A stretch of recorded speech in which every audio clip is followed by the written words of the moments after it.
Greetings and welcome to the Open-Minded Skeptic podcast. My name is Sharon Ann Rowland and I'm your host. On the podcast today we have Birgit Skorka, the Reiki Angel. She is an outstanding and internationally recognized healthcare professional, trainer and author in the field of energy healing and new homeopathy, medicine that is. Many of her patients from Australia and overseas have recovered from so-called incurable diseases. Birgit is located at Terranora in New South Wales near the Gold Coast, where she trains health practitioners and professionals and provides on-site healing sessions as well as phone and Skype sessions and distant healing.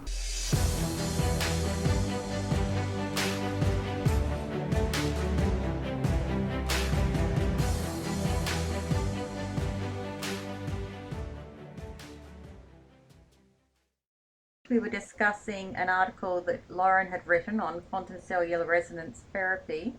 Inside that article, Lauren, you described two types of learning, a soul learning and programming. And would you mind just defining what the two different types of learning are? Sure. The soul learning, to me and my understanding, is the set of lessons we've come to learn from in life. And they actually tie into our programmed learning. So we come in with our parents and our siblings and peers, and we learn from them and get our programming in early childhood, and they will relate to the soul's learning. So we're talking about things that may have happened to you when you were young that might have been somewhat traumatic or dysfunctional. And they will be the things that you come in to learn from. So with quantum cellular resonance, that's the programming that we look into with our subconscious mind, and we work out what sort of things the soul has perhaps come in to learn from and how we can do that. Right. So obviously we can reprogram our subconscious minds. And why would we want to do that? What would be the benefit of actually reprogramming that? For trauma? Okay. To overcome trauma, not to have trauma. Overcome trauma. Yes, we can reprogram the subconscious mind through a few of the other things that I teach in the workshop and in the private sessions. Is about observing yourself, how you feel and what you're thinking, and actually observing some of the unconscious chatter that you say to yourself and the things that you say to yourself that you're unaware of. When you start being more aware and observing yourself, you start to see that if you've had negative experiences, just as an example, if you were told you weren't good enough as a child, or something like that affected you, you may have that inner self-talk. So through being aware of yourself and your inner chatter and how you react, how you feel to different situations when you're triggered, you can work out what it is inside you that needs to change. And we can change that through awareness, through deep breathing, and through positive self-talk. So we have to reprogram the way we think and the way we talk to ourselves. And when you have an awareness of why you do what you do based on those early experiences, the things that aren't working for you in your life start to become very clear, and you start to see the situations coming towards you. So it may be something, achieving life in your job. You may be holding yourself back with fear or anxiety or all those sorts of things, or you may be attracting negative relationships and friendships and partnerships, those sort of things. So they're the sort of things that we work on to change, to create a happier life for ourselves. Sounds good. I could do a bit of that as well. So I think we all can. So you were fortunate enough to spend some time with the wonderful Nassim Haramein of the Unified Field Theory fame, and he is of course a quantum physicist. Would you mind telling us about that time in your life and imagine how wonderful it was to be in his presence? Yes, great. I met Nassim in late August 2013. I had always admired his work. to explain what he does. He's a self-made physicist, and he works with exploring unified physics. So in our current scientific quantum mechanics and physics, it's a reduction theory. So you'll take a piece of the universe and you'll narrow it down to a particle, and they do particle physics. With Nassim, he looks at the whole picture and how everything's connected and the dynamics behind that. Now, I was invited to visit Nassim and see him speak over a couple of nights on the Gold Coast, and it was actually my guides, my ET guides that had suggested I go there. I had some downloads between 2012 and 2013 where these symbols came through to me that are part of a shift in consciousness and quantum cellular resonance. And I was showing how the symbols connect us with the unified field all around us, and also what's happening inside every little proton of our cells in our body. And my guide said that if I go along and listen to this man, I would actually get the deeper understanding of the science behind it, of the physics. So I went along, and lo and behold, I'm sitting there listening to this amazing man, and he is explaining in very simple detail, so that everyone can understand it, what I was actually given in my downloads and how that actually works. Nassim was amazing. He has the biggest heart presence I've ever seen, and I was very fortunate to have a wee chat with him afterwards and told him about my downloads, and actually activated my cells, how I draw from the field, and he could feel it from me, so that was really, really exciting. I bet. So, yeah. How does this all play into the study you've done on force field therapy, or it's short for TFT now? That's the tapping one, is it? It is the tapping. Yeah. Well, I use the symbols and the unified field information in a meditation to activate our cells, and it also helps us release some of the programming. So when we get programming, we tune into our cells and we resonate our cells and we draw more photon light from the field all around us. It's a way of tapping into our own inner wisdom and also raising our frequency to a level that we can release these things. So once we have resonated our cells and we've tapped into the subconscious and we've got some of the programs out, I then use thought field therapy to do the tapping to release the emotions based on the thoughts around that. So that takes all the sting out of it, really, a lot of the trauma, so that you can look at your experiences as lessons and a little bit more objectively. And then also, because thought field therapy, with tapping on the meridians, it changes the blood molecules in the body. It was found, created by a doctor called Dr. Callahan, and he actually did scientific studies with taking samples of blood before and after the tapping to see the changes. These changes in the blood, they call it roging when you're in stress, normally take the body 2 weeks or so after a traumatic event, or if it was something that was triggering you, that would be drawing that negative emotion, which creates negative hormones and neuropeptides in the brain. So thought field therapy actually corrects that problem in about 2 to 3 minutes, so it's really, really quite powerful. And that allows you to be able to look at yourself objectively without too much pain, and it allows you to go deeper into what your issues are without the need for blame. It can be difficult work because we are looking at our early programs which come from our beautiful families, and we don't ever want to be doing the work from a place of judgment or blame. It's really just about analysing what your issues are, what your programs are, and we use those techniques to release it. So that's how I use the two together. Yeah. Wow. I just want to do this now. I think between yourself and Birgit, give me 6 months with just the two of you working on me. I think I'd be bloody perfect at the end of it. So. Yeah, I just felt like blown away by listening to you, Laura. That's amazing. Really intrigued.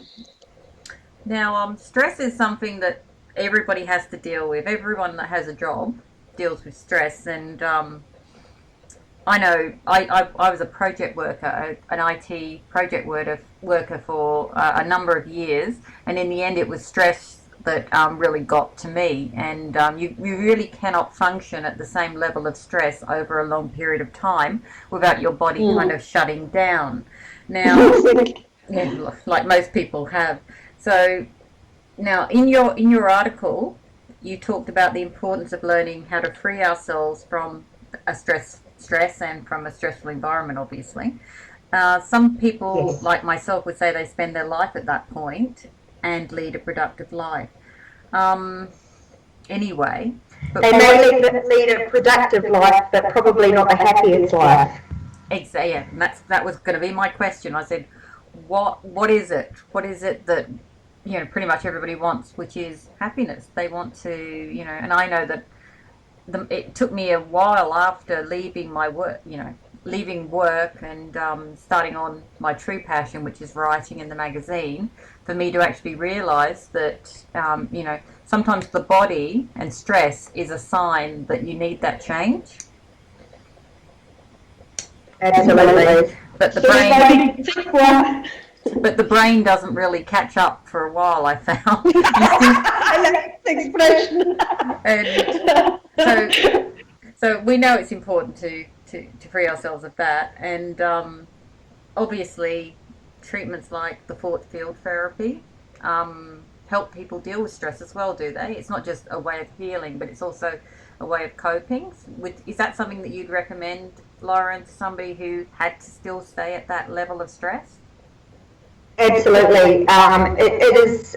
It's used for many things. So we have complex trauma, which is usually about the trauma that we've been through when we're younger. There's a stress reduction. There's an addiction protocol. People, when I read Dr. Callahan's book, people had got off heroin with this.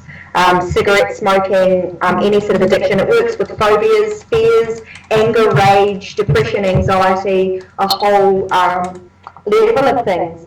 The reason I put it into a holistic program is when you're stressed, and especially if someone's triggering you. So, as an example, you've got a boss that is overbearing and dominant and is stressing you out all the time. You actually fire, based on that programming, a neuropeptide in the brain or a hormone out of a gland, and that is an instant switch for a reaction. So when you've done the tapping, and the boss and their behaviour is most likely related to something from that early childhood, and you've come in and you've chosen, you've drawn into you these experiences or people to bring this problem to your awareness, because that's part of the soul's learning. So the tapping definitely, but the observation and breath work is key, because when you do this deep breathing exercise into your belly, it's actually like a tantric breathing. It can actually stop those chemicals firing in the brain. And over time, with practice, you shut the neuro pathway down, and with the positive self-talk about yourself, which would be the opposite of the way the boss is treating you, you actually build up a new neuro pathway and you start to fire positive chemicals. And it's a process to that. I call it an adoption process, where if you can't think of anything happy about the situation, you adopt a happy memory. So you visualise and feel the emotion to actually trigger the hormones in the body to open a new neuro pathway, something happier. So over a period of time, for myself, I very rarely tap anymore. If I've got stress or chaos happening around me, and I'm fully aware that that's what's going on, the breathing alone is enough to stop the stress, and I don't get triggered. And I had a very stressful situation a couple of Christmases ago, and my son actually observed what I was doing, and he was quite surprised. He said, we keep having these roadblocks put in front of us, quite stressful situations with flights and finances and things like that, and I just stayed very calm and very balanced. And when you stay in that state, you leave yourself open for the solutions to come to you. And what people have to realise too is the universe or God is actually responding to us, because we're vibration, we're frequency, we're vibrating it out to the world. So when you find a place of calm and still, and you're not reacting, you leave yourself in this beautiful relaxed state to allow the solutions to flow to you. And with practice, it happens really quickly, and that comes into manifesting what you need in your life as well. So I hope that answers your question. Yep, no, that's spot on. Now, obviously... I hope that was beautifully explained. Thank you very much. Thank you. You've both done a brilliant job tonight. We can talk on for hours. Yeah, we could. Now, obviously you're sensitive to energy, personal energy from another person as well, Lauren, as well as just general energy, the world energy, Yes. if I call it that. Yes. This is a personal question because I had a sound therapy session with you in 2015, which Yes. and at the end of the session, you came up to me and you said, Sharon, what the hell was going on with your brain? It was like the Energizer Bunny being in the group. And that's how my brain works. It runs at 1,000,000 miles an hour, and it's very difficult for me to kind of slow down. And that particular day, the show that I was at, I was actually doing a review of, and I had to interview someone a little bit later. So my brain was going through all the potential questions I could ask them. I just want to know, I lay there, and I had crystals on me, and I was serene looking, but you still picked up on something. What the hell did you pick up on? What did I give away? What was it that how did you pick it up that I was still, not serene? Sure. Okay, well, it comes down to what I call a personal gift. It is when you're in control of your own energy, that's for sure. Where my frequency, my body works as a receiver as such, without taking on people's things. I have a process to not take on anyone else's energy. But when I'm playing the sound bowls, they resonate, and they actually resonate back and forth. And when I'm playing a bowl and I'm focusing, even in a group session, I go around and focus on each person individually and then as a group. And the sound of the bowl actually reverberates back to me, and I can tell by the sound where there's imbalance. And so then when I tune into that person and I use the sound frequency between the bowls, the person and my body, I get a sense of where it is. And that happens in every group that I'm at. I can tell who's got back pain, who's got this pain, got that pain. So it works really, really well in a personal session because there's only two of us in tune. So that's how that happens. I'm actually listening and feeling the sound waves that are reverberating out of the crystal alchemy bowl and back off the person and back to me and the bowl. And the bowl itself, because they're crystals and crystals hold, they have their own spirit or energy about them. They make frequency and sound too, and I can tell when a person's clear and what's going on there. So was I the only Energizer Bunny in the room? No, but you were the loudest. Yeah, I had a feeling. So, okay, so I'm a novice. I do listen to the binaural beats, and I do at night. I sleep to certain theta sounds and that. However, I am a novice at this. But if you were giving advice to ways for people like myself to get into sound resonance therapy, or how to surround ourselves with some positive resonance, what would you suggest, Lauren? What would be a first step for a newbie? Okay, well, the first thing would be to research what it is you need. So the sound waves or the brain waves that you're talking about are the different states of consciousness actually that we're in our waking state, meditative state, focused state and sleep, and different states of sleep as far as deep REM sleep for healing of the body and things like that. So when your brain is vibrating at the right frequency, your body again can make the right chemicals, such as the chemicals that make you go into deep sleep. So if you're having insomnia, you should research which healing frequency is great for insomnia. If you just want deep relaxation, if you want more focus in your life, you can listen to any one of those, the theta, beta, all of those brainwaves that you're talking about. Trust your intuition. There usually will be something that stands out to you as well. I always find for myself when I'm researching for sound, have a listen and see how it feels. Now, you got drawn into sound and resonance back in 2010. What happened to you at that time? Okay, I was having, in 2007, I had my physical encounter with an extraterrestrial being, and they started communicating or downloading to me what it is that I should look into for what they wanted to teach me. And so sound kept coming up across my radar, sound healing, and I always knew music was healing because you could get up in the morning and listen to a song and it changes your mood. And so I actually just asked the universe to point me in the right direction when it came to sound, and within 3 days I was invited to a singing bowl performance. And when I laid in that performance, I had quite a profound experience where my guides joined me, and it was like a blissful sound bath for my whole body and a massage for every cell inside my body.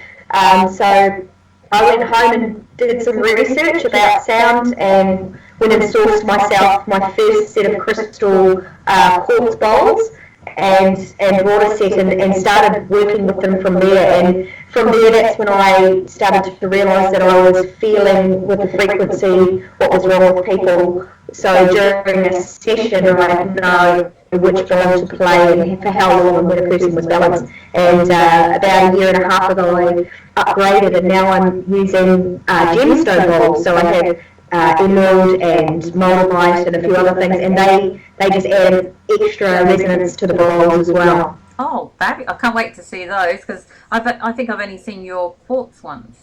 Was it quartz? Yeah, the new ones are amazing. They're a much lighter frequency. So to me, the frequency is almost like the homeopathy, because it is really the sound information that's going into the cells, and it works on the water molecules just like homeopathy, where you're changing the geometric structure that's created with sound, just like in cymatic healing.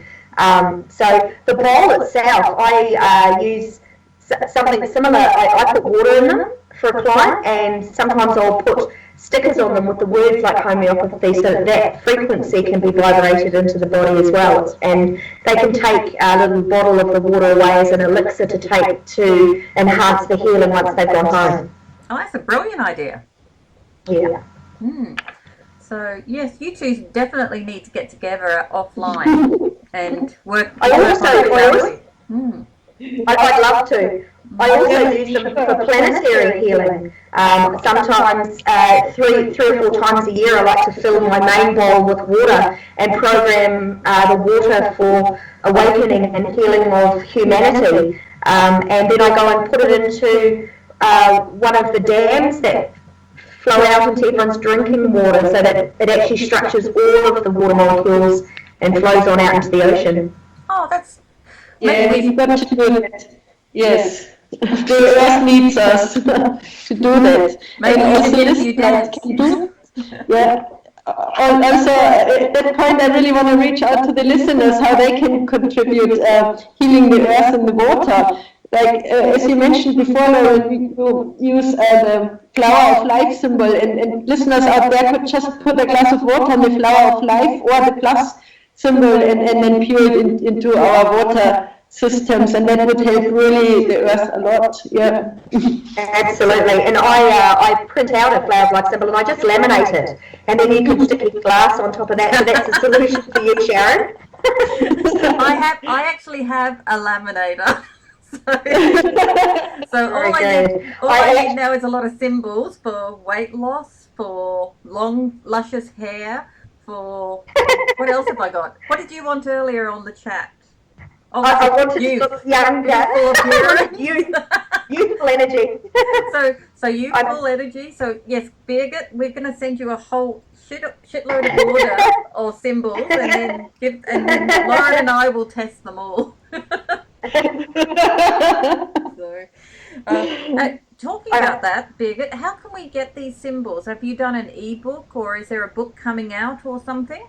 I'm in the process of publishing a book, yes, about the new homeopathy, which will be in English, which I'm so excited about, because even though there's been a lot of research in the German language and publishing it in the German language, there's not yet really anything in the English language, and I'm looking at putting this out this year.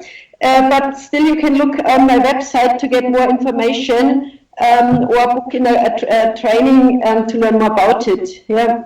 Oh, that'd be great. Yes, yes. And with my book, I really want to translate this healing modality into a very simple form that not only practitioners can use it, but also parents and children. So that's really, I want to really address this book to parents and children for their home use, to bring it into their daily life. Yep, and that's why it will be called New Homeopathy for Children. Maybe I love children. Birgit, just putting out there, sweetie. Have you thought about a colouring in book for symbols for kids? There's not much to colour in when you have a line. Is it just a line? Maybe. Keep it simple, Sharon. Sorry, I was thinking outside. Actually an idea to maybe have kids can do that. Everybody can do it. Paint on a paper, like paint yourself. It doesn't matter if you're a good artist or not. Can be just lines, a line personal or a good drawing of yourself, or even a picture, and then they can color it in with the symbols where they need it on the picture, and that would go via the morphogenetic field and heal them. So yeah, that's another technique actually where we can use the new homeopathy through distant healing or through pictures. I will explain that in my book. Thank you very much. That sounds fabulous. So Lauren, you obviously you hold a number of workshops. What's coming up next? You said there's one just a week away or 2 weeks away? No, this Saturday and Sunday actually is my new launch of a shift in consciousness. Mm-hmm. And I'm booking in to do one at the end of June as well, so in 2 months' time. I've also got a Skywatch and my first official Skywatch training coming up on the 29th of April at the end of the month. Yes, I know that one. I've put together a 2-hour training. I go into the geometry again in this one because it's part of the meditation for Skywatching. Now is to resonate the cells so that we can have a higher frequency directly for contact.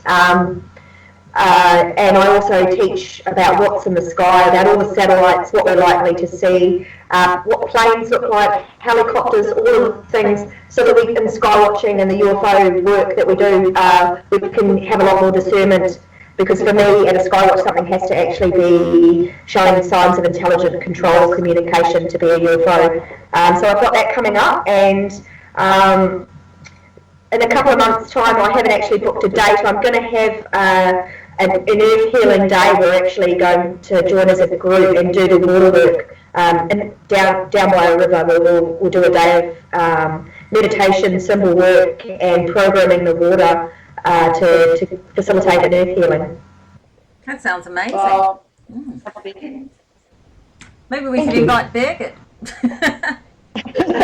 I'm going to Skorka in May, actually. Oh, wonderful. That's good timing. So now, obviously, Lauren, you're an advocate for self-learning because you have a list of certificates, and it's too much to reiterate here. What research advice would you give to somebody interested in ufology, sound therapy, and any of the healing modalities? Okay. Well, the healing modalities, my website's being updated at the moment, laurenmkurth.com. You can find out about the healing modalities there, or I always welcome people to call me and have a chat because I really like to connect with people.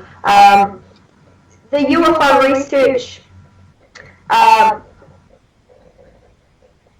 just to go online and use your discernment with that. I don't do great amounts of research of everyone's UFO work, unfortunately.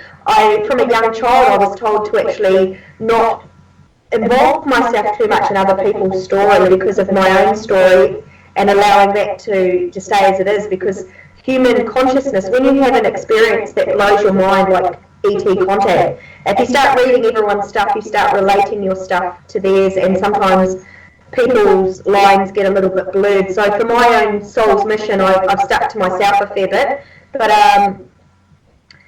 there's a lot of information out there. You really have to use discernment and see how it feels for you.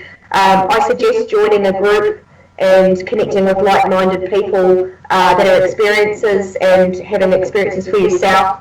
As far as sound, there's a lot of information on the webs online. Again, it just comes down to researching what your needs are and finding out what works best for you. Really, I think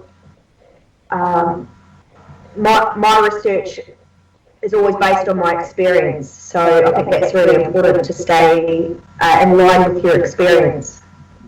I'm actually checking out Dr. Greer's visit. I'm on your website at the moment, and it's bringing back a lot of great memories. That was the night I had my first grey experience. Oh yeah, August 2013. I actually met him and Nassim Haramein within about 9 days of each other. Wow, that was a powerful fortnight, wasn't it? It certainly was. Yeah. Oh, well, the website looks great. I'm going to go. I didn't realise you'd updated it, so I'm going to go and have a look through that a little bit later. I'm actually on the Reiki Angel one too, Birgit. Have you done a bit of work on this as well? It looks good. Thank you very much. It's always in progress. Yes, as they are.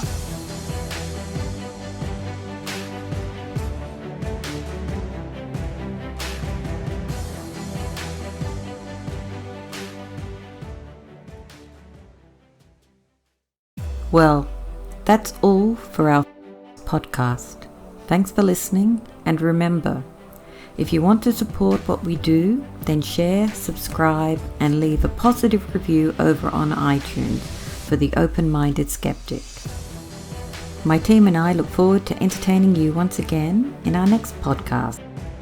To check when our next podcast is, simply head over to www.tomspod.com. That's www.tomspod.com.